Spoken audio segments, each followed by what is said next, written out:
দৃঢ় ধারণা রাখতাম, দৃঢ় বিশ্বাস রাখতাম যে আমাকে আমার কর্মের হিসাবের মুখোমুখি হওয়া লাগবে। এই মানুষগুলো ডান হাতে আমলনামা পেল, তাহলে হিসাব দিতে হবে কোন দিন? কিয়ামতের দিন। এই ভয়, এই চিন্তা। আবার ওইদিকে যারা জাহান্নামে গেল, জাহান্নামে যাওয়ার কারণ যখন তাদের বলা হবে, জানতে চাওয়া হবে, তারা যেই কারণগুলো বলবে এর মধ্যে অন্যতম কারণ ওয়াকুন্না নুকাযযিবু বিয়াউমিদ্দিন, আমরা কিয়ামতের দিবসকে অস্বীকার করতাম। সে তো কাফের, চিরকাল জাহান্নামী। কিন্তু যদি কোনো ইমানদার কিয়ামতের ব্যাপারে উদাসীন থাকে, ওই যে হিসাব দিতে হবে কিয়ামতের দিন, এই ব্যাপারে তার মধ্যে যদি উদাসীনতা পরিলক্ষিত হয়, সে তো পাপের কাজে লিপ্ত হবে, অনাচার পাপাচারে লিপ্ত হবে, মানুষের উপরে জুলুম করবে, অন্যের হক মেরে খাবে। অবশ্যই অবশ্যই ওই দিনটা তার কর্মের কারণে তার ঠিকানা হয়ে যাবে জাহান্নাম। এজন্য দুইটা বিষয় সামনে। একটা হলো কিয়ামতের ব্যাপারে দৃঢ় বিশ্বাস, দ্বিতীয় এই বিশ্বাসকে সামনে রেখে ভয় যে ওই দিনটাকে আমার কর্মের হিসাব দেওয়া হবে, ওই দিনটাতে আল্লাহর সামনে আমাকে আমার দুনিয়ার কর্ম নিয়ে দাঁড়াতে হবে। কিন্তু আফসোস, এই কিয়ামতের ব্যাপারে আমাদের মধ্যে উদাসীনতা পরিলক্ষিত হয়। অনেকে তো আছে কিয়ামতের টেনশনে নামাজ কালাম পড়ার টাইম পায় না। অনেকে আছে না, পরীক্ষার সময় কাছাকাছি, লেখাপড়া করে না, উদাসীনতা। জিজ্ঞাসা করেছে কি ব্যাপার, লেখাপড়া করো না কেন? কই হুজুর, টেনশন, পরীক্ষার টেনশনে লেখাপড়াই করতে মন চায় না। আমাদের কিছু ভাই আছে, এদের অবস্থা হলো এরা আখিরুজ্জামানের কিছু বয়ান শুনবে, এতটা টেনশন আর পেরেশানির মধ্যে পড়বে যে এই বুঝি আগামীকাল সকালে ইমাম মাহদি চলে আসবেন আলাইহিস সালাম, দাজ্জাল হয়তো চলে আসবে, আসবে তো ঠিক আছে, কিন্তু এই চিন্তা তাকে এতটা গ্রাস করছে, টেনশনে সে নামাজ কালাম পড়ার টাইম পায় না। তবে প্রস্তুতিটা তো লং প্রসেস। বিশ্বাস থাকবে দৃঢ়ভাবে, সাথে সাথে দুনিয়ায় কর্মটাও ওই রকম করতে হবে যেন আল্লাহর সামনে হিসাব দেওয়াটা সহজ হয়। ঠিক কিনা বলেন? এখন এই কিয়ামত সংগঠিত হবে, কখন হবে? কিয়ামত সংগঠিত হওয়ার সুনির্দিষ্ট সময় দুনিয়ার কেউ জানে না, একমাত্র জানে কে? আমি যে আয়াতখানা আপনাদের খেদমতে তিলাওয়াত করেছি, এই আয়াতের মধ্যে আল্লাহ সুবহানাহু ওয়া তাআলা 5টি বিষয়ের কথা বলেছেন গায়েব সম্পৃক্ত। এই 5টি বিষয়কে হাদিসের মধ্যে মাফাতিহুল গায়েব বলা হয়েছে।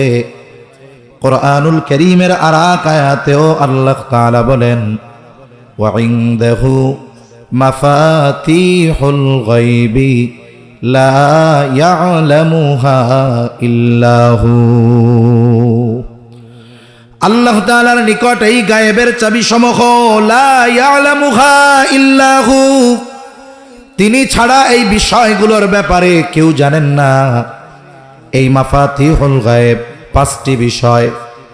1 নাম্বার, আল্লাহ রাব্বুল আলামিন বলেন ইন্নাল্লাহা ইনদাহু ইলমুস সাআহ, নিশ্চয়ই কিয়ামতের ইলম একমাত্র আল্লাহ তাআলার কাছে। কিয়ামত সংগঠিত হবে, এটার উপরে আমাদের সবার ঈমান আছে, আমাদের হিসাব দেওয়া লাগবে, ঈমান আছে। তবে এই কিয়ামত কখন সংগঠিত হবে, এই সংগঠিত হওয়ার সুনির্দিষ্ট সময় দুনিয়ার কেউ জানে না, একমাত্র যিনি জানেন তিনি কে? কিয়ামত কখন সংগঠিত হবে আমার আপনার নবীজিও জানেন না। কিয়ামত কখন সংগঠিত হবে ওহীর বাহক ফেরেশতা জিবরাইল আলাইহিস সালামও জানেন না। কিন্তু আমাদের সমাজে কিছু মানুষ আছে, কিছু ভাই আছে, যারা নিজেদেরকে আশিকে রাসূল দাবি করে। আশিকে রাসূল এটা দাবির বিষয় নয়, এটা হলো প্রমাণের বিষয়। আমার মধ্যে সুন্নাত নাই, নবীর সিরাত নাই, আদর্শ নাই, সুরাত নাই, আমি যতই বলি আশিকে রাসূল, আমি দাবি করতে পারি আমি প্রকৃত আশিকে রাসূল হতে পারবো না। তবে আশিকে রাসূলের মূল সিম্বল হলো সুন্নাহ। যদিও তাদের মধ্যে সুন্নাতের কোনো খবর নাই, কিন্তু দাবি আশিকে রাসূল, নবীজিকে ভালোবাসার দাবিদার। ভালোবাসতে বাসতে একটা সময় নবীর ব্যাপারে তারা এই দাবি উত্থাপন করে, এই দাবি তুলে ধরে, বলে আল্লাহ যেমন হাজের নাজের, নবীজিও তেমন হাজের নাজের। নাউজুবিল্লাহ বলেন। অনেকে এ কথাও বলে আল্লাহ যেমন আলিমুল গায়েব, নবীজিও তেমন আলিমুল গায়েব। নাউজুবিল্লাহ। অথচ আল্লাহ বলেন, আমার আপনার নবীজিও বলেন আলিমুল গায়েব এই পৃথিবীর কোনো সৃষ্টি নয়, আলিমুল গায়েব একমাত্র যিনি, তিনি কে? আল্লাহ তাআলা বলেন, হুয়াল্লাহুল্লাযী লা ইলাহা ইল্লা হু আলিমুল গায়বি ওয়াশ শাহাদাতি হুয়ার রহমানুর রহিম। আল্লাহ আলিমুল গায়ব, আমার আপনার নবীজি আলিমুল গায়ব না। এজন্য আমার আপনার নবীজিও জানেন না কিয়ামত কখন সংগঠিত হবে। প্রসিদ্ধ একটা হাদিস আছে, হাদিসের এক নাম হলো হাদিসে জিবরিল, আর এক নাম হলো উম্মুস সুন্নাহ। কেন বলে জিবরাইল আলাইহিস সালাম মানব আকৃতিতে সাহাবা একরামের উপস্থিতিতে নবীজির কাছে আসছেন। এই যে এসেছেন জিবরাইল আলাইহিস সালাম, এই জন্য নাম হাদিসে জিবরিল। এসেছেন কেন? বলে উদ্দেশ্য হলো সাহাবা একরামকে দ্বীনের মৌলিক বিষয়গুলো শিক্ষা দেওয়া। এই জন্য হাদিসের নাম হলো উম্মুস সুন্নাহ।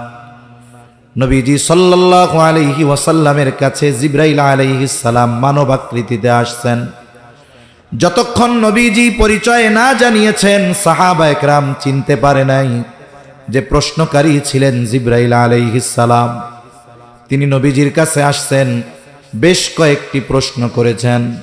যেই প্রশ্নগুলো নবীজিকে করেছেন এর মধ্যে প্রথম প্রশ্ন, আখবিরনি আনিল ইসলাম।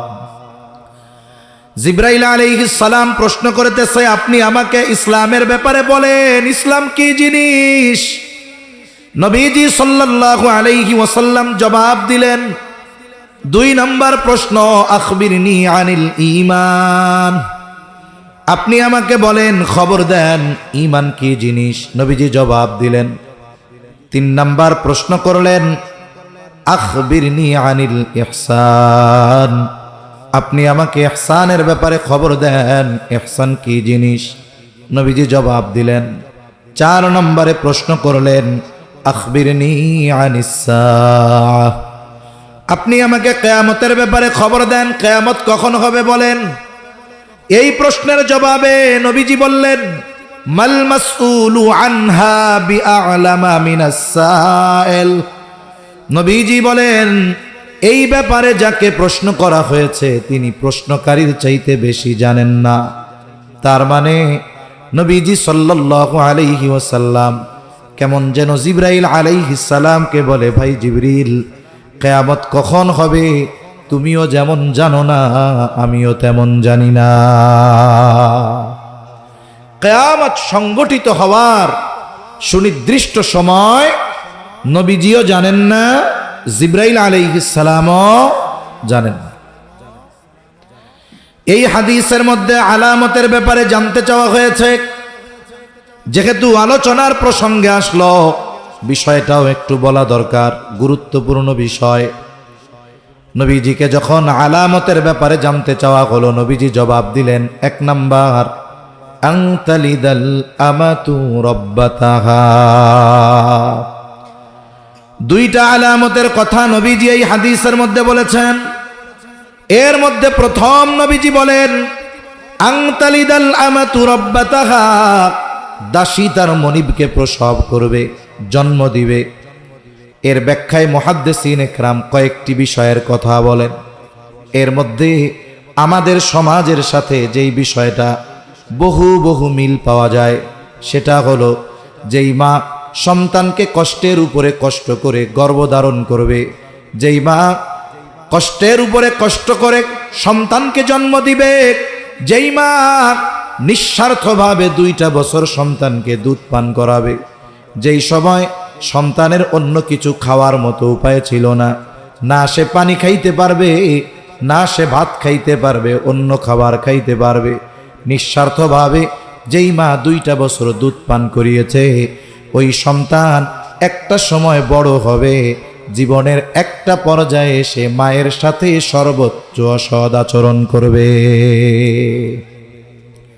আমাদের দেশে মায়ের সাথে এরকম অসৎ আচরণ আছে না নাই? সময়ের সাথে সাথে এটা বাড়তেছে। কেমনে বুঝলেন হুজুর? মানুষের বাড়ি গিয়া দেখছেন? বাড়ি যায় এত দেখি নাই, কিন্তু সময়ের সাথে সাথে বৃদ্ধাশ্রম তো বাড়তে দেখতেছি। বৃদ্ধাশ্রম তো বাড়তে দেখতেছি, এটাতেই মনে হয় যে কিয়ামতের ওই আলামত আমার মুসলমান সমাজের মানুষের মাধ্যমে সংগঠিত হচ্ছে, ঠিক কিনা বলেন? এজন্য খবরদার, আমরা মায়ের সাথে অসৎ আচরণ করব না, বাবার সাথে অসৎ আচরণ করব না। এই যে ভূমিকম্প, ভূমিধস হওয়ার অনেক কারণ, এক হাদিসের মধ্যে 15টা কারণ আসছে, এর মধ্যে একটা কারণ মানুষ বন্ধুকে কাছে টানবে, বাবাকে দূরে। বাবার টাকার কেনা পোশাক, বাবার টাকার কেনা বাইক, বাবার টাকার কেনা জ্যাকেট, এইগুলো গায়ে দিচ্ছে, পকেটে বাবার উপার্জিত টাকা, অথচ বন্ধুর সাথে কোলাকুলি, বাবার সাথে দূরত্ব। খবরদার, এটা কিন্তু আযাব আসার অন্যতম কারণ। এই হাদিসের এই অংশটা বলা মূল উদ্দেশ্য হলো কিয়ামত কখন হবে নবীজিও জানেন না, জিবরাইল আলাইহিস সালাতু ওয়াস সালামও জানেন না। আবার একটু জবান খুলে বলেন, একমাত্র যিনি জানেন তিনি কে? আরো জোরে বলেন না কে? তবে নবীজি সাল্লাল্লাহু আলাইহি ওয়াসাল্লাম আমাদেরকে কিয়ামতের অনেক অনেক আলামতের কথা জানায় দিয়েছেন। আমি আপনাদের খেদমতে একটা হাদিস পাঠ করেছি, যে হাদিসের মধ্যে নবীজি সাল্লাল্লাহু আলাইহি ওয়াসাল্লাম 6টি বিষয়ের কথা বলেছেন। আর এই 6টি বিষয়ের ব্যাপারে নবীজি বলেন, এই 6টা বিষয় যতক্ষণ সংগঠিত না হবে ততক্ষণ পর্যন্ত কিয়ামত সংগঠিত হবে না। عن أبي هريرة رضي الله تعالى عنه قال قال رسول الله صلى الله عليه وسلم আবু হুরায়রা রাদিয়াল্লাহু তাআলা আনহু থেকে বর্ণিত, নবীজি সাল্লাল্লাহু আলাইহি ওয়াসাল্লাম বলেন, লা তাকুমুস সাআতু হাত্তা ইউকবাদাল ইলম। 1 নাম্বার, নবীজি বলেন কিয়ামত ততক্ষণ পর্যন্ত সংগঠিত হবে না যতক্ষণ না ইলম উঠিয়ে না নেওয়া হবে। তার মানে কিয়ামতের আগে আল্লাহ তাআলা ইলম উঠায় নিয়ে যাবে। এই কথাটা আগের গ্রামের মানুষেরা তাদের ভাষায় বলতো যে আল্লাহ তাআলা কিয়ামতের আগে কোরআন হাদিস উঠায় নিয়ে যাবে। কিন্তু বাস্তবতা এমন নয়। কোরআন লেখা থাকবে, হাদিসও লেখায় থাকবে, কিন্তু ইলম থাকবে না। এটা কেমন কথা? বলে কোরআন হাদিস এটা যদিও ইলমের উৎস, তবে আল্লাহ তাআলা ইলমের হেফাজত করান আলেমদের মাধ্যমে। এটা আল্লাহ তাআলার মনোনীত সিস্টেম। হেফাজতের দায়িত্ব আল্লাহর, তবে পদ্ধতি একটা কি, যে এটার হেফাজত, এটার যথাযথ সংরক্ষণ আল্লাহ আলেমদের মাধ্যমে করে। এই জন্য কোরআন হাদিস থাকবে, তবে ইলম থাকবে না। তাহলে ইলম কিভাবে উঠবে? আগের গ্রামের মানুষ বলা বলি করত যে সারা পৃথিবীর মানুষ এক রাত্রে কোরআন হাদিস সব ভুলে যাবে। না না, এমনটাও হবে না যে আল্লাহ তাআলা একসাথে সারা পৃথিবীর হাফেজে কোরআনদেরকে কোরআন ভুলায়া দিবে। এমনটা হবে না। এমনটাও হবে না দুনিয়ার সব মুফতি সাহেবরা এক রাত্রিতে সব মাসলা মাসাইল ভুলে যাবে। এমনটাও হবে না যে দুনিয়ার সব শাইখুল হাদিসেরা হাদিস ভুলে যাবে। এমনটা হবে না। তাইলে ইলম আল্লাহ কিভাবে উঠায় নিবে? নবীজি সাল্লাল্লাহু আলাইহি ওয়াসাল্লাম আরেক হাদিসের মধ্যে বলেন, ইন্নাল্লাহা লা ইয়াকবিদুল ইলমা ইনতিজাআন ইয়ানতাজিউহু মিনাল ইবাদ। নবীজি সাল্লাল্লাহু আলাইহি ওয়াসাল্লাম বলেন, আল্লাহ তাআলা একসাথে বান্দার অন্তর থেকে ইলম উঠায় নেবেন না। তাহলে ইলম আল্লাহ কিভাবে উঠায় নেবেন? নবীজি বলেন, ওয়ালাকিন ইয়াকবিদুল ইলমা বিকবদিল উলামা, বরং আল্লাহ তাআলা আলেমদেরকে উঠিয়ে নেওয়ার মাধ্যমে ইলম উঠায়া নিয়ে যাবে। কোরআনও থাকবে, হাদিসও থাকবে, লেখা থাকবে, বরং আগের চাইতে আরো সুন্দর হবে। একটা সময় কোরআনুল কারীমের ছাপা এত সুন্দর ছিল না, পাতাগুলো এত দামি ছিল না। এখন কোরআনের ছাপা সুন্দর, বাইন্ডিং সুন্দর, চকচকা ঝকঝকা লেখা, কালার কোডেড কোরআন। এক একটা কালারে এত সুন্দর করে কালার করে দেওয়া, বলে যেইটা সবুজ কালারের অংশ ওইটা হলো একফা গুন্না, যেটা লাল কালার এদগামে বা গুন্না, যেটা হলুদ কালার এটা ওয়াজিব গুন্না। আবার অনেক কোরআন আছে দেখছি এটা ওয়াটারপ্রুফ পাতা, পানিতে ভিজলেও কিছু হবে না। তাহলে লেখা সুন্দর হলো, প্রিন্টিং ভালো হলো, বাইন্ডিং ভালো হলো, কিন্তু বলেন তো কোরআনের আমল সময়ের সাথে সাথে বেড়েছে না কমেছে? আমল তো নাই, বলে তিলাওয়াতও এখন নাই। সাধারণ মানুষ কোরআন তিলাওয়াত খুব কম করে, যা করে হেফজখানার পোলাপান। অথচ একটা সময় আমরা ছোটবেলায় দেখছি গ্রামের এমন কোন ঘর নাই যেই ঘরে ফজরের নামাজের পরে কোরআন তিলাওয়াত না হতো। সকালবেলায় কারেন্ট তো ছিল না, মানুষ এশার নামাজ পড়ে ঘুমায় যাইত, ঘুম থেকে উঠতো সুবহে সাদিকের 1 ঘন্টা আগে। মহিলারা বাড়ির উঠান ঝাড়ু দেওয়া কমপ্লিট, বাড়ির বাহিরে ঝাড়ু দেওয়া কমপ্লিট, এখনো সুবহে সাদিকের আধা ঘন্টা বাকি। এবার বাড়ির অন্যান্য পুরুষদেরকে ঘুম থেকে জাগায়া দিতেন, ওনারা অজু করে এসে তাহাজ্জুদের যায় নামাজ বিছায়া নিতেন, তাহাজ্জুদের নামাজ আদায় করতেন। ইতিমধ্যে মসজিদ থেকে ফজরের আজান, মহিলারা তো যায় নামাজেই আছে, তারা আউয়াল ওয়াক্তে ফজরের নামাজ কমপ্লিট করে নিত। আর বাড়ির পুরুষেরা অন্যান্যদেরকে ডাক দিয়া মসজিদে নিয়ে যাইত। তারা মসজিদে চলে যাইত, আজানের 40-35 মিনিট পরে জামাত। এই লম্বা সময়ের মধ্যে মহিলাদের নামাজ কমপ্লিট, সাথে সাথে কোরআন তিলাওয়াত, জিকির, আজকার, তাসবিহ, তাহলিল সব শেষ। বাড়ির পুরুষদের আগমনের অপেক্ষায় চা নিয়া, গুড় নিয়া, মুড়ি নিয়া অপেক্ষায় থাকতো। ছোট বাচ্চারা মক্তবে কোরআন শিখত। আর বাড়ির পুরুষেরা যখন ফিরে আসতো হালকা নাস্তা করে তারা কোরআনটা নিয়ে কেউ ঘরের বারান্দায়, কেউ বা কাচারি ঘরে গিয়ে কোরআনুল কারীমের তিলাওয়াত শুরু করে দিত। আর মহিলারা একেবারে সকাল থেকে সূর্যোদয়ের আগ থেকেই ঘরের অন্যান্য কাজ করত, যার কারণে সময়ও বরকত হইত। ওই সময়টাতে যদি কোনো মানুষ সকালবেলায় গ্রামের পথে বের হতো, প্রত্যেকটা ঘর থেকে গুনগুন কোরআন তিলাওয়াতের আওয়াজ পাওয়া যাইত, হোক শুদ্ধ কিবা অশুদ্ধ, কিন্তু প্রতিদিন কোরআনটা নামাইত। গিলাফের উপরে যদি ধুলাবাড়ি পড়তো এটাকে ঝেড়ে দিত, এরপরে কোরআনটাকে বুকের সাথে নিয়ে চুমা দিয়া তিলাওয়াত করত। তিলাওয়াত যা করে করুক, কমপক্ষে কোরআনের লাইনগুলার নিচে দিয়ে হাতটা তো চলতো। আবার পড়া শেষে বুকের সাথে নিয়ে চুমা দিয়ে কপালে ঘষে কোরআনটাকে গিলাফে মুড়ায়া সন্ধ্যায় আবার তিলাওয়াতের জন্য রেখে দিত। এখন তো ওই তিলাওয়াত নাই কোরআনের, তিলাওয়াত তো বহুদূর। এখন কোরআনের প্রতি যেই আজমত, মোহাব্বত, ভালোবাসা এটাও নাই। তাহলে কোরআন হাদিস থাকবে, কিন্তু আল্লাহ তাআলা আলেমদেরকে উঠিয়ে নিয়ে যাবে। অতীত নিকটে যেই সমস্ত উলামায়ে কেরাম, দেশ বরেণ্য বুজুর্গানে দিন দুনিয়া থেকে চলে গেছে, যারা গেছে তাদের জায়গা শূন্য ছিল, আবার সেটা পূর্ণ হয়েছে। যিনি মুহতামিম ছিলেন তার জায়গায় আরেকজন মুহতামিম হয়েছে, যিনি শাইখুল হাদিস ছিলেন তার জায়গায় আরেকজন শাইখুল হাদিস হয়েছে, যিনি প্রধান মুফতি ছিলেন ইন্তেকাল করেছেন, আরেকজন প্রধান মুফতি হয়েছে।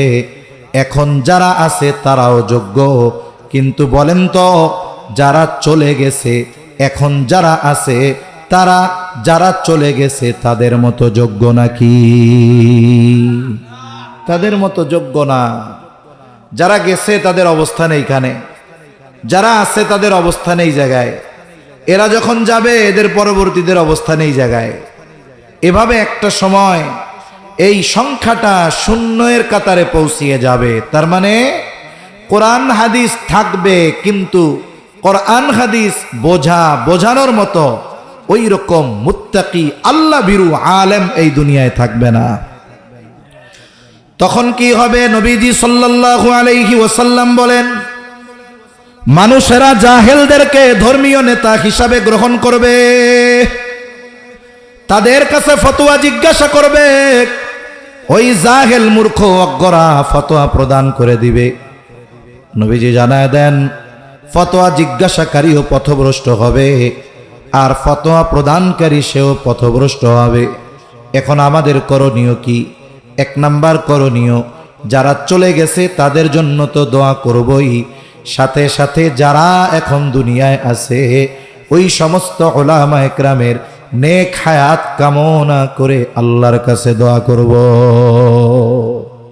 2 নাম্বার, দিন শেখার যেই প্রতিষ্ঠান বা ইলম অর্জনের যেই মার্কাজ, যেই ফ্যাক্টরি, যেই কারখানা, মাদ্রাসা, এইগুলার প্রতি যত্নবান হব, আন্তরিক হব।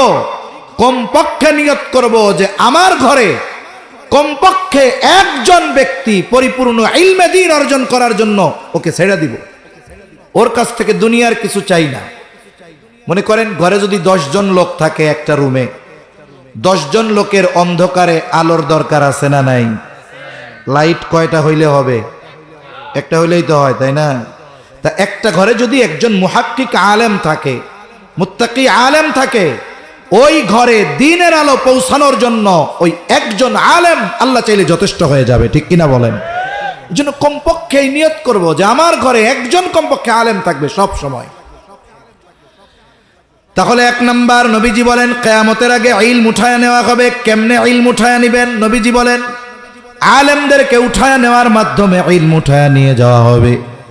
2 নাম্বার, নবীজি বলেন ওয়া তাকসুরাজ জালাজিলু, কিয়ামতের আগে জালজালা তথা ভূমিকম্প বেড়ে যাবে, ভূমিকম্প বাড়বে। ভূতত্ত্ববিদ যারা, তারা বলতেছে যে হ্যাঁ, বিশেষ করে 21 শতাব্দীতে 2000 সালের পর থেকে পৃথিবীব্যাপী অল্প সময়ের ব্যবধানে বড় বড় ভূমিকম্প হচ্ছে, ভবিষ্যতে হওয়ার সম্ভাবনা বেড়েছে। ভূমিকম্প কেন হয়? ভূতত্ত্ববিদ যারা, তারা বলেন আমরা যে পৃথিবীর উপরিভাগে বসবাস করি এটা খণ্ড খণ্ডভাবে বিভক্ত। এক একটা খণ্ড বিশাল আকৃতির। এই এক একটি বড় খণ্ডকে বা এক একটি অংশকে বা খণ্ডকে এক একটি প্লেট বলা হয়। এই যে খণ্ড হওয়ার কারণে যে ফাটলটা আছে, যেই ফল্ট আছে, ফাটল আছে, দূরত্ব আছে, 2-3 কিলোমিটারের দূরত্ব না, একেবারে অল্প ফল্ট, বলে এই কারণে এগুলো নড়াচড়া করে। জমিন কি করে? নড়াচড়া করে। আর আল্লাহ তাআলা কোরআনুল কারীমের মধ্যে বলেন যে পাহাড় আল্লাহ তাআলা সৃষ্টি করেছেন পেরেক হিসাবে, যাতে জমিন নড়াচড়া না করতে পারে, কিন্তু এরপরেও নড়াচড়া করে। ভূতত্ত্ববিদরা বলেন দৈনিক পৃথিবীতে 50,000-এর উপরে ভূমিকম্প হয়। কত হাজার? 50,000-এর উপরে। তবে এই ভূমিকম্পের মাত্রা কম হওয়ার কারণে মানুষ সেটা অনুভব করতে পারে না। তবে মাত্রা যখন একটু বেশি হয়, 4-এর উপরে, 5-এর উপরে বা আরো বেশি হয়, তখন কি হতে পারে? মোটামুটি 5.7 মাত্রার ভূমিকম্পে আমরা ঢাকাবাসী অনুধাবন করতে পেরেছি। ঢাকাবাসী বুঝতে পেরেছে যে 5.7 মাত্রার ভূমিকম্পে কি হতে পারে। অন্যান্য দিক দিয়ে বলা হচ্ছে যদি 7.5 মাত্রার ভূমিকম্প হইতো তাহলে তো আর ঢাকা শহরের অস্তিত্বই থাকতো না। এখন আসেন, ভূমিকম্প কেন হয়? ভূতত্ত্ববিদরা বলে টেকটনিক প্লেটের নড়াচড়া, ঘর্ষণ বা চাপের কারণে হয়। এটা তারা বলতেছে কারণ, কিন্তু মূল কারণ তো এটা নয়। মূল কারণ কি? বলে ভূমিকম্প যে হয় এটা হলো প্রতিক্রিয়া। ভূমিকম্পটা কি বলেন তো? প্রতিক্রিয়া। প্রত্যেকটা প্রতিক্রিয়ার পেছনে একটা ক্রিয়া থাকে। ক্রিয়া না হলে অ্যাকশনের কারণে কি হয়? রিঅ্যাকশন। বলেন অ্যাকশনের কারণে কি হয়? যেমন মানিকগঞ্জে এক বাউল গালি দিছে আমার বাপরে, আমার দাদারে। কারে গালি দিছে? আল্লাহকে গালি দিয়েছে। আল্লাহ তাআলার ব্যাপারে যেই ধৃষ্টতাপূর্ণ বক্তব্য সে দিয়েছে, একজন ইমানদার যার অন্তরে ন্যূনতম ঈমান আছে, সে যদি পুরা বক্তব্যটা শুনে সে স্থির থাকতে পারবে না, সামনে পাইলে জিহ্বা টান দিয়ে ছিঁড়ে ফেলবে। ঠিক কিনা বলেন? সে আল্লাহর ব্যাপারে ধৃষ্টতাপূর্ণ বক্তব্য দিয়েছে।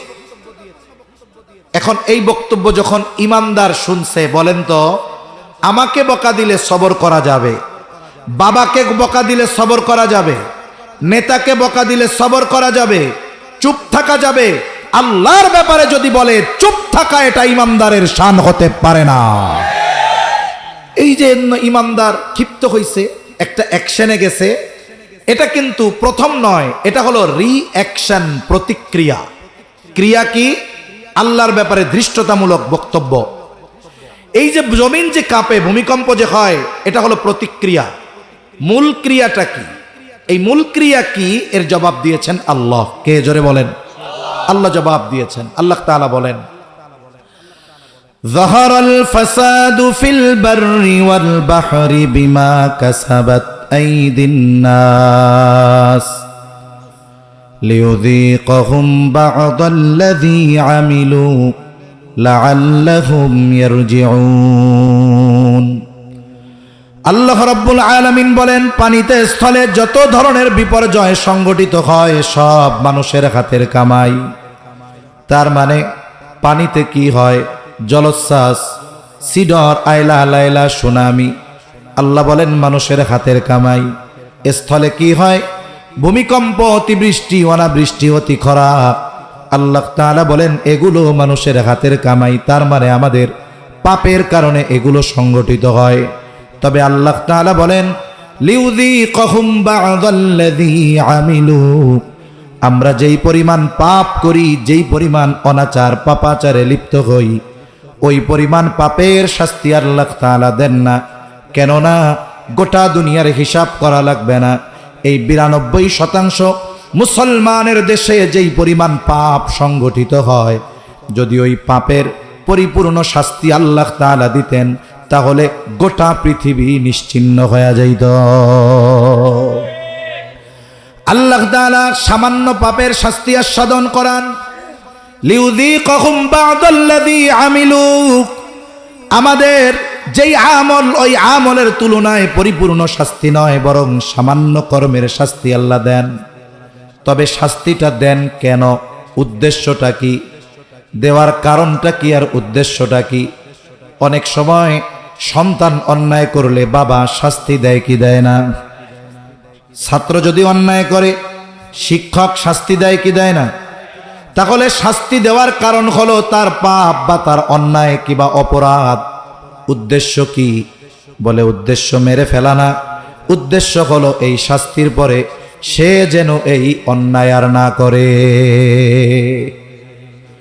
কিন্তু দেখা গেল শাস্তি দেওয়ার পরেও ছাত্রের অন্যায় যায় নাই, শাস্তি দেওয়ার পরেও সন্তান তার অপরাধ ত্যাগ করে নাই।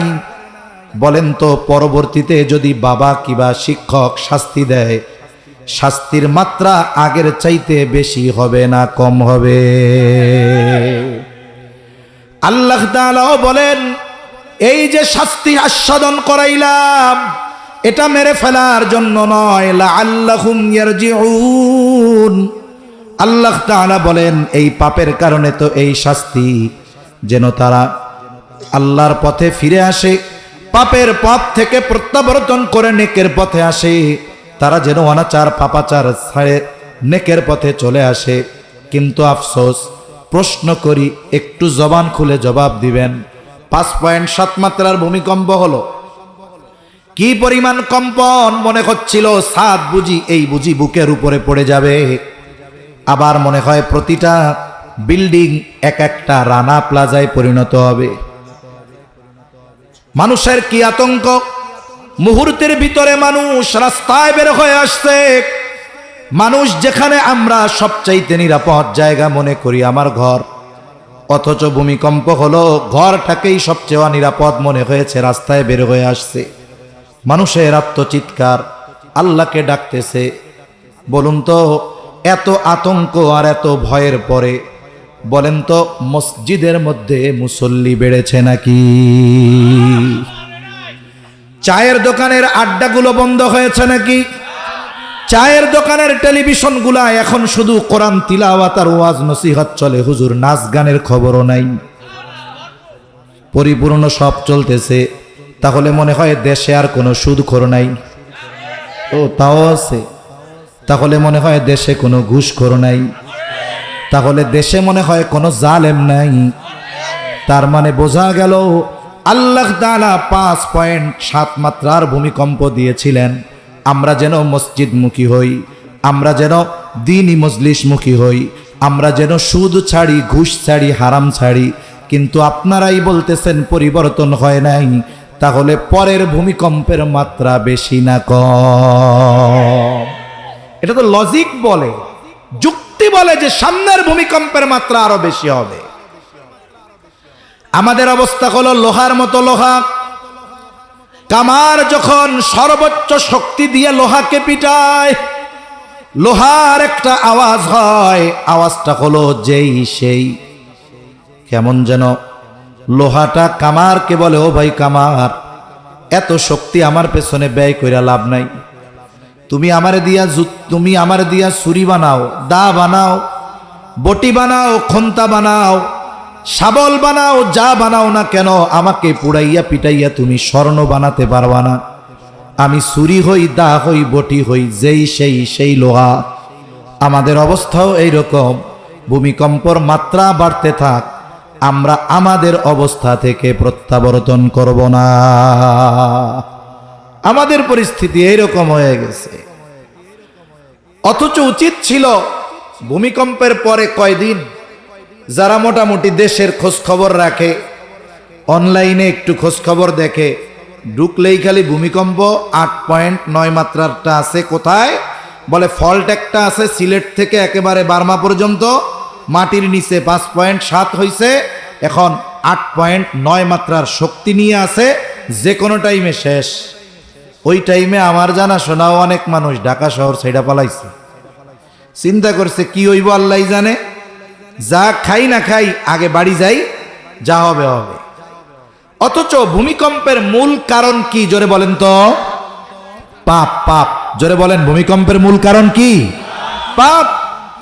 কোন মিডিয়া এই কথা বলে নাই যে ভাই আপনারা সুদ ছাড়েন, আপনারা ঘুষ ছাড়েন, আপনারা অন্যের সম্পদ দখল দেওয়া ছাড়েন, আপনারা মসজিদমুখী হন, গীবত ছাড়েন, জেলা ব্যভিচার ছাড়েন, মাদক ছাড়েন, মদ ছাড়েন। এ কথা কেউ বলে নাই। বরং উচিত ছিল বলা যে আমরা যদি এইগুলো ত্যাগ করি, আশা করা যায় আল্লাহ ভূমিকম্পের মতো আযাব আমাদের দিবেন না। ঠিক কিনা বলেন?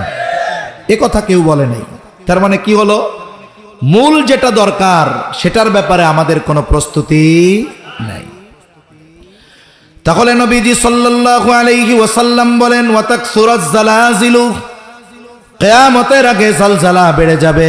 3 নাম্বার নবীজি বলেন, ওয়া ইয়াতাকারাবাজ জামান। নবীজি সাল্লাল্লাহু আলাইহি ওয়াসাল্লাম বলেন, সময় নিকটবর্তী হয়ে যাবে। সময় নিকটবর্তী হয়ে যাবে উদ্দেশ্য কি? মুফাসসিরিনে মুহাদ্দিসিনে কেরাম বলেন, এর দ্বারা উদ্দেশ্য হলো সময় থেকে আল্লাহ তাআলা বরকত উঠায় নিয়ে যাবে। নবীজি আর এক হাদিসের মধ্যে বলেন, কিয়ামতের আগে সময় নিকটবর্তী হয়ে যাবে, 1 যুগ 1 বছরের মতো মনে হবে, বছরকে মাসের মতো মনে হবে, মাসকে সপ্তাহের মতো মনে হবে, সপ্তাহকে দিনের মতো মনে হবে, দিনকে ঘন্টার মতো মনে হবে, ঘন্টাকে মিনিটের মতো মনে হবে, আর মিনিটকে আগুনের স্ফুলিঙ্গ তথা সেকেন্ডের মতো মনে হবে। অথচ আজ থেকে 1000 বছর আগে 365 দিনে বছর হয়। 1000 বছর আগ থেকেই নয়, পৃথিবীর শুরু থেকে নিয়েই 30 দিনে মাস হয়, 24 ঘন্টায় দিন হয়। তাহলে এখন এটা নিকটবর্তী হবে কেমনে? জাস্টিস মুফতি তকি উসমানী দামাত বারকাতুহুমুল আলিয়া হযরত ওনার এক বয়ানের মধ্যে বলেন, সময়ের মূল্যায়ন নিয়ে, যে সময় হলো এমন এক জিনিস মানুষ এটার ব্যবহারের মাধ্যমে এটাকে প্রলম্বিত করতে পারে, আবার সময়ের অপব্যবহারের মাধ্যমে এই সময়টা সংকুচিত হয়ে যায়। মানুষ যদি তার হায়াত, তার সময় নেকের কাজে অতিবাহিত করে, তাহলে সময়ের মধ্যে বরকত দেন কে? আরো জোরে বলেন কে? আল্লাহ তাআলা বরকত দিয়ে দেয়। একটা উদাহরণ দিলে বুঝতে সহজ হবে। মনে করেন এই টিস্যুটা আছে 8 ইঞ্চি, এটা একটা নড়াচড়া শুরু, 5 মিনিটের মাথায় কোরআন রাইকা বাইরে চলে যায়। কি ব্যাপার? তিলাওয়াত শেষ, আপনি তো হাফেজ না, 1 পৃষ্ঠা তো 5 মিনিট লেগে যাওয়ার কথা। বলে হুজুর চোখ ব্যথায়, মাজা ব্যথায়, কোমর ব্যথায়, এই জন্য কোরআন শরীফটা পড়তে পারতেছি না, 5 মিনিটে এত ব্যথা। কিন্তু আমার ওই ভাই মসজিদ থেকে বের হয়ে মোবাইল শরীফ তিলাওয়াত শুরু করে দিছে। মোবাইল শরীফ আছে না? এইবার মোবাইল শরীফের তিলাওয়াত চলতেছে, এখন চোখও ব্যথায় না, এখন মাজাও ব্যথায় না, ঘাড়ও ব্যথায় না। মোবাইল শরীফের তিলাওয়াত শেষও হয় না যতক্ষণ না চার্জ না ফুরায় আর এমবি না ফুরায়। ঠিক কিনা বলেন? তাহলে 5 মিনিট কোরআন পড়তে গেলে মনে হয় এত কষ্ট, সময় যায় না। আর 5 ঘন্টা মোবাইল টেপার পর মুহূর্তের মধ্যে সময় চলে যায়।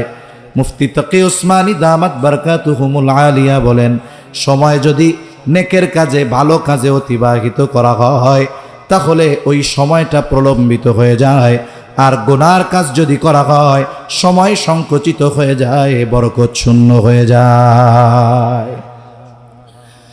এই জিনিসটা মনে রাখতে হবে, সময় এমন এক দামি নেয়ামত। এই পৃথিবীতে আল্লাহ তাআলা আমাদেরকে যত নেয়ামত দিয়েছেন, এই নেয়ামত গুলার মধ্যে অন্যতম দামি নেয়ামত হলো হায়াত, সময়। কত দামি নেয়ামত!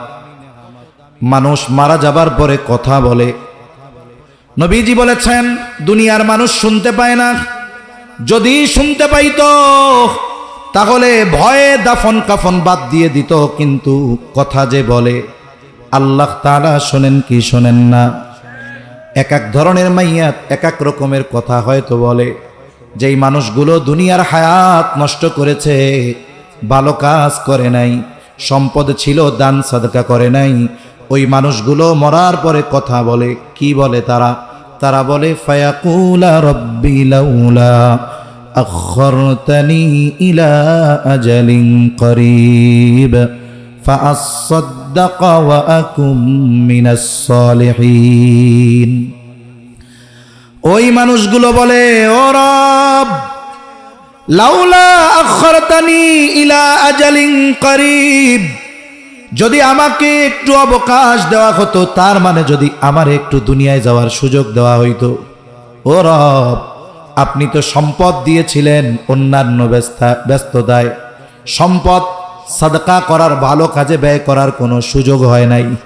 ও রব, আপনি তো হায়াত দিয়েছিলেন, কিন্তু ওই হায়াতে নেকের কাজ, ভালো কাজ করতে পারি নাই। যদি আবার একটু যাওয়ার সুযোগ দিতেন, ফাআসাদদাক ওয়া আকুম মিনাস সালিহিন, আমি তো সাদকা করতাম, ওয়া আকুম মিনাস সালিহিন, আমি সৎ কর্মশীলদের অন্তর্ভুক্ত হয়ে যাইতাম।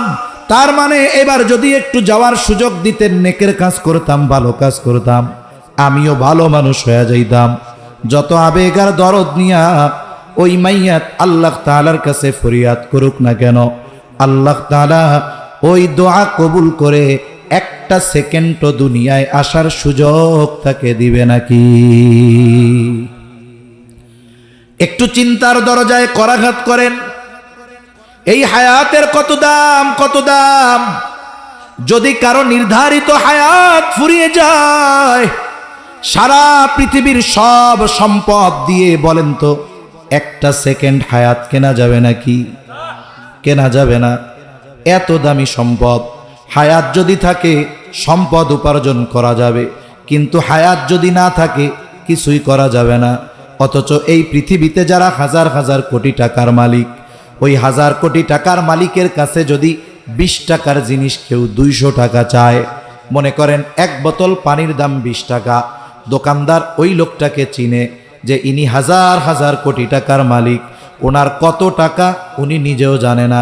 এখন এই লোকটার কাছে যদি 20 টাকার পানির বোতল 200 টাকা চায়, বলেন তো ওই 1000 কোটি টাকার মালিক 200 টাকা দিবে নাকি? বলবে এই মিয়া 20 টাকার জিনিস 200 টাকা চাও কেন? আপনি 1000 কোটি টাকার মালিক, 200 টাকা দিয়ে কিনলে আপনার কোনো ক্ষতি হইব? এত পাক নামি করে না, ভোক্তা অধিকারের মামলা দিমু, 20 টাকারটা 20 টাকাই রাখো। তার মানে 1000 কোটি টাকার মালিকও 500 টাকা 100 টাকা খরচ করবার আগে চিন্তা করে। ওই সম্পদের চাইতে হায়াতের দাম বেশি। আফসোস, টাকা খরচ করার সময় হিসাব করলাম বারবার, কিন্তু আল্লাহর দেওয়া এই দামি নিয়ামত হায়াত ব্যয় করার সময় একটু চিন্তা করি না যে আমি 1 ঘন্টা সময় যে ব্যয় করব আমার পরকালের লাভ কি? কমপক্ষে আমার দুনিয়ার বৈধ কোনো উপকার আছে কিনা, কমপক্ষে এই হিসাবটা করা দরকার।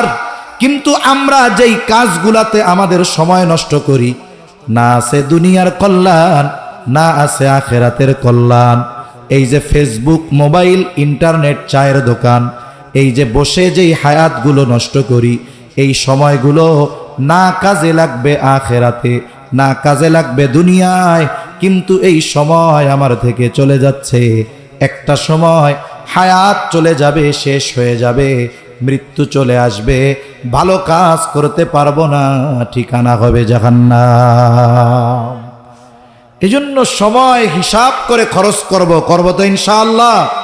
এই দুনিয়ার দামি সফল মানুষ যারা, এদের সময় খরচের হিসাব আছে, যে আমি এই কয়টা থেকে এই কাজ করব, এই কয়টা থেকে এই কয়টা করব। আমরা তো পারি না, কিন্তু তাদের থেকে যদি একটু অনুপ্রেরণা নিয়ে একটু নিজের জীবনে সময়টাকে একটু হিসাব করে খরচ করার চেষ্টা করি, ইনশাআল্লাহ এই হায়াতের মধ্যে বরকত দিবেন কে? 4 নম্বর, নবীজি সাল্লাল্লাহু আলাইহি ওয়াসাল্লাম বলেন, ওয়াতাযহারাল ফিতান, কিয়ামতের আগে ফিতনা প্রকাশ পাবে। মুহাদ্দিসিনে কেরাম বলেন এখানে উদ্দেশ্য হলো দাজ্জালের ফিতনা। দাজ্জালের ফিতনা এমন বড় ফিতনা, নবীজি এক বর্ণনার মধ্যে বলেন, যতক্ষণ দাজ্জালের আগমন না হবে ততক্ষণ কিয়ামত হবে না। দাজ্জাল এই উম্মতের জন্য সবচাইতে বড় ফিতনা। রাসূলুল্লাহ সাল্লাল্লাহু আলাইহি ওয়াসাল্লাম উম্মতের প্রতি বড় রহম দিল। নবীজি উম্মতকে আমল শিখায়া দিয়েছেন, কেমন করে এই মহা ফিতনা থেকে উম্মত বাঁচতে পারে। সেই আমলের নাম হলো সূরা কাহাফ। সূরা কাহাফ জুমার দিন যে তিলাওয়াত করবে, নবীজি জানায় দেন আল্লাহ তাআলা তাকে দাজ্জালের ফিতনা থেকে হেফাজত করবে। বলতে পারেন হুজুর, বড় একটা সূরা, হাফেজি কোরআনের প্রায় 12 পৃষ্ঠা লম্বা। আমি তো আমার গোটা হায়াতে 12 পৃষ্ঠা কোরআন পড়ি নাই। তার জন্য আছে শর্ট কোর্স। নবীজি সাল্লাল্লাহু আলাইহি ওয়াসাল্লাম বলেন, যেই ব্যক্তি সূরা কাহাফের 10 আয়াত মুখস্থ করবে, তিলাওয়াত করবে জুমার দিন, নবীজি জানায় দেন আল্লাহ তাআলা ওই ব্যক্তিকে দাজ্জালের ফিতনা থেকে হেফাজত করবে। এখন যদি বলেন হুজুর 10 আয়াত তো পড়তে পারি না, একটা লাইনও পড়ার যোগ্যতা নাই, আপনি যদি আপনার ইমাম সাহেবকে গিয়া বলেন, ইমাম জুমার দিনের এই আমলটা আছে কিন্তু আমি পারি না, আমারে আপনি সূরা কাহাফের 10টা আয়াত তিলাওয়াত করে শোনায়া দেন। আমরা ইমামের সাথে যতই খারাপ ব্যবহার করি না কেন, কোন মুসল্লি যদি ইমাম সাহেবের কাছে গিয়া এই 10 আয়াত তিলাওয়াত শুনতে চায়, ইমাম সাহেব আনন্দ চিত্তে স্বতঃস্ফূর্তভাবে তিলাওয়াত করে শোনাবে। আপনি আমি 1 জুমা 2 জুমা 5 জুমা 10 জুমা শুনতে শুনতে হাফেজ হয়ে যাব। হয়তো দেখা পড়তে পারবে না, কিন্তু হাফেজ হয়ে যাবে। বুজুর্গানে দিন এই আমলটাকে খুব জরুরি ভাবে ধরতে বলছেন। কেন? বুজুর্গানে দিন বলেন, বেঁচে থাকার জন্য শ্বাস প্রশ্বাস যেমন জরুরি, এই আমলটা তেমন জরুরি বানানো দরকার। কেন? দাজ্জাল হঠাৎ করে আসবে না। দাজ্জাল আগমনের আগে আরো বড় বড় ফিতনার আগমন হবে। এরপরে দাজ্জাল আগমনের ক্ষেত্র প্রেক্ষাপট তৈরি হবে। ওই ফিতনাগুলাও বড় বড় ফিতনা। সাধারণ মানুষের জন্য সত্য মিথ্যা পার্থক্য করা কঠিন হয়ে যাবে। বুজুর্গানে দিন বলেন, ওই সময় যারা সূরা কাহাফের এই আমল করবে, আশা করা যায় যেই আমলটা দাজ্জালের ফিতনা থেকে হেফাজত করতে পারে। আশা করা যায় এই আমলের বরকতে আল্লাহ তাআলা দাজ্জাল আগমনের আগে যত ফিতনা আসবে, আমলকারীকে আল্লাহ ওই ফিতনা থেকে হেফাজত করবে। এজন্য জুমার দিন এই আমলটা করব তো ইনশাআল্লাহ। কারা করবো? হাত উঁচা করি। হ্যাঁ, নারায়ে তাকবীর। আল্লাহ কবুল করেন বলি আমিন। যারা হাত উঠায় নাই তাদেরও আল্লাহ আমল করার তৌফিক দান করেন বলি আমিন। কারণ শীত তো, পকেট থেকে গরম হাত বাইর করতে কষ্ট হয় না অনেকের, এই জন্য হয়তো মনে মনে হাত উঁচা করছে। আমাদের দেশে তো মনে মনে নামাজও পড়ে, আছে না এক গ্রুপ, মনে মনে রোজাও রাখে, মনে মনে জাকাতও দেয়, কিন্তু যদি কই তোর খাওয়ান বন্ধ, এক সপ্তাহ মনে মনে খাইবি, এটা কিন্তু আর মনে মনে হয় না। তা ওনারা হয়তো মনে মনে নিয়ত করছে যে হাত উঁচা করলাম। এখন কেউ যদি রিয়েল হাত উঁচা কইরা নিয়তে তার ত্রুটি থাকে, ওর চাইতে হাত উঁচা না কইরা যদি দিলে ঠিক থাকে, এটাই ভালো। করব তো ইনশাআল্লাহ আমল, আল্লাহ করার তৌফিক দেন। বুজুর্গানে দিন বলেন এই আমল ধারাবাহিকভাবে করার মাধ্যমে ফায়দাটা কি? বলে আমল যে করে আল্লাহ তাআলা এই আমলের কারণে দুনিয়ার অনেক জিনিস শুধু চোখ দিয়ে বোঝা যায় না, অনেক জিনিস বোঝার জন্য অন্তর্চক্ষুর দরকার হয়। দেখতে তো চকচকা, কিন্তু হত্যা করা হয়েছে। এই যে সময়ের সাথে সাথে হত্যাকাণ্ড বাড়তেছে, এটা কিয়ামতের আলামত। অথচ নবীজি সাল্লাল্লাহু আলাইহি ওয়াসাল্লাম বলেন, সিবাবুল মুমিনি ফুসুকুন ওয়া কিতালুহু কুফর। নবীজি বলেন, মুসলমানকে গালি দেওয়া ফাসিকি, হত্যা করা কুফরি। আমরা হত্যা তো বহুদূর, প্রকৃত মুসলমান যে সে আরেকজন মুসলমানকে অন্যায়ভাবে জবান দ্বারাও কষ্ট দিতে পারে না। মুসলমানকে বলে রাতের বেলা ওইটা 70 রাকাত তাহাজ্জুদ পড়লে সে প্রকৃত মুসলমান নয়। প্রকৃত মুসলমানকে নবীজি সাল্লাল্লাহু আলাইহি ওয়াসাল্লাম বলেন, আল মুসলিমু মান সালিমাল মুসলিমুনা মিন লিসানিহি ওয়া ইয়াদিহি। নবীজি বলেন প্রকৃত মুসলমান হলো সে যার জবান এবং হাতের অনিষ্ট থেকে অপর মুসলমান থাকে নিরাপদ। এখন আমি তাহাজ্জুদ পড়ি, আওয়াবিন পড়ি, ইশরাক পড়ি, আমার নেক আমলের কোনো অভাব নাই, কিন্তু আমি আর এক মুসলমান ভাইকে অন্যায়ভাবে জবান দিয়ে কষ্ট দেই। আমি আবেদ হতে পারি, কিন্তু আমি মুসলমান হতে পারি নাই। অথচ আল্লাহ তাআলা বলেন, ওয়ালা তামুতুন্না ইল্লা ওয়া আনতুম মুসলিমুন। মুসলমান না হয়ে মৃত্যুবরণ করিও না। এখন এই মুসলমান হওয়ার জন্য কি দরকার? বলে 1 নম্বরে দরকার যেই জবানকে নিয়ন্ত্রণ। এজন্য নবীজি এক হাদিসের মধ্যে বলেন, তোমরা আমাকে 2টো জিনিস হেফাজতের গ্যারান্টি দাও, আমি তোমাদেরকে জান্নাতের গ্যারান্টি দিব। 1 নাম্বার, উভয়ের মধ্যবর্তীর যেই লজ্জা স্থান, আর হলো উভয় চোয়ালের মধ্যবর্তী গোশতের টুকরা জিহ্বা জবান, এই 2টা জিনিস হেফাজতের গ্যারান্টি দাও, আমি তোমাদের জান্নাতের গ্যারান্টি দিব। আর নবীজি বলেন প্রকৃত মুসলমান হলো সে যার জবান আর হাতের অনিষ্ট থেকে অপর মুসলমান থাকে নিরাপদ। আর আল্লাহ বলেন, ওয়ালা তামুতুন্না ইল্লা ওয়া আনতুম মুসলিমুন। তোমরা মুসলমান না হয়ে মরো না। এখন আমি প্রকৃত মুসলমান হব কেমনে? বলে জবানকে নিয়ন্ত্রণের মাধ্যমে। এখন জবান নিয়ন্ত্রণ মুসলমান, আমি মরলাম। নবীজির কথা, জবান নিয়ন্ত্রণ করো, জান্নাতের গ্যারান্টি। আমি মুসলমান হতে হলে জবান নিয়ন্ত্রণ দরকার। নবীর থেকে জান্নাতের গ্যারান্টি পাওয়ার জন্য জবান নিয়ন্ত্রণের দরকার। তাহলে আমরা আজকে প্রতিজ্ঞাবদ্ধ হই, আজকে থেকে আমার সাথে যার যত রকমের মতানৈক্য আর মতভেদ থাকুক না কেন, ও ওই দলের, আমি এই দলের, সব একদিকে রাখেন। যে বিএনপি করে, যে খেলাফত করে, যে জাতীয় পার্টি করে, যে ইসলামী আন্দোলন করে, যে জামাত করে, যে দল করুক না কেন, বলেন তো প্রত্যেক দলের কালিমা কি আলাদা নাকি? সবার কালিমা এক। বিএনপি যে করে সে তার কালিমা যা, খেলাফত যিনি করেন তার কালিমা তা, ইসলামী আন্দোলন যিনি করেন তার কালিমাও তা। তাহলে সে আমার কালিমার ভাই, সে আমার মুমিন ভাই। রাজনৈতিক কারণে মত পার্থক্য, দল ভিন্ন হতে পারে, কিন্তু আমি এরপরেও তাকে আমি আমার কথার দ্বারা অন্যায়ভাবেও কষ্ট দিব না। ইনশাআল্লাহ বলেন। যদি এইটুকু নিয়ন্ত্রণ করতে পারি, সমাজে সংগঠিত 70% অন্যায়, অপরাধ, অরাজকতা মুহূর্তের মধ্যে দূর হয়ে যাবে। ঠিক কিনা বলেন? কিন্তু সবচাইতে কঠিন কাজগুলোর মধ্যে একটা কাজ এই জবান নিয়ন্ত্রণ করা। আল্লাহ তৌফিক দান করেন। নবীজির কাছে দুইজন মহিলার খবর আসছে, 5-6 মিনিটার। নবীজির কাছে দুইজন মহিলার খবর আসছে। একজনের ব্যাপারে বলা হলো, ইয়া রাসূলুল্লাহ, ওই মহিলা এমন কোনো আমল নাই যেটা করে না। 5 ওয়াক্ত নামাজ তো আছে, তাহাজ্জুদ, আওয়াবিন, ইশরাক, সকাল সন্ধ্যার যত আমল আছে, কোরআন তিলাওয়াত, এক কথায় কোনো আমল তার ছুটে যায় না। আর একজন মহিলা, সে কখনো এমন আমল করে না। তবে দুইজনের মধ্যে পার্থক্য হলো, একজন মানুষের সাথে খারাপ আচরণ করে, আর একজন আমল কম করে কিন্তু ভালো ব্যবহার করে। কে উত্তম? নবীজি বলেন, ওই মহিলা উত্তম যে মানুষের সাথে ভালো ব্যবহার করে। তাহলে উত্তম মানুষ যদি হতে চাই, জবান নিয়ন্ত্রণের দরকার আছে না নাই?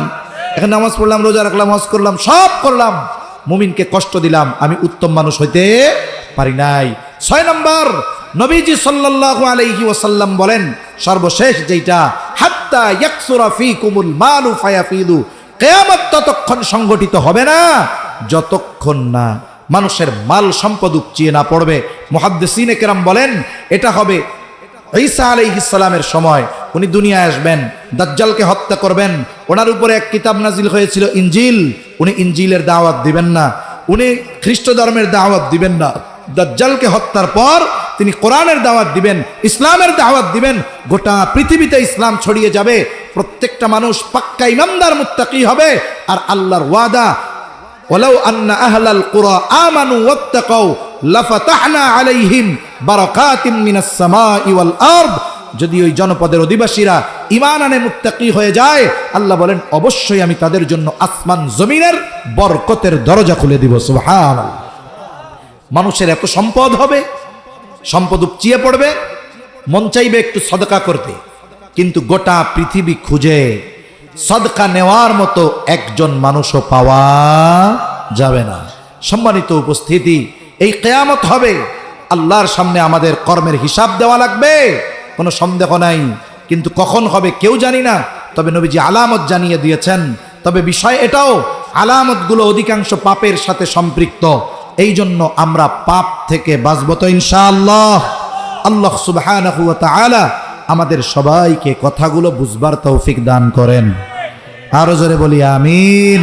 ওয়া আখিরু দাওয়ানা আনিল হামদুলিল্লাহি রাব্বিল আলামিন। আসসালামু আলাইকুম ওয়া রাহমাতুল্লাহি ওয়া বারাকাতুহু।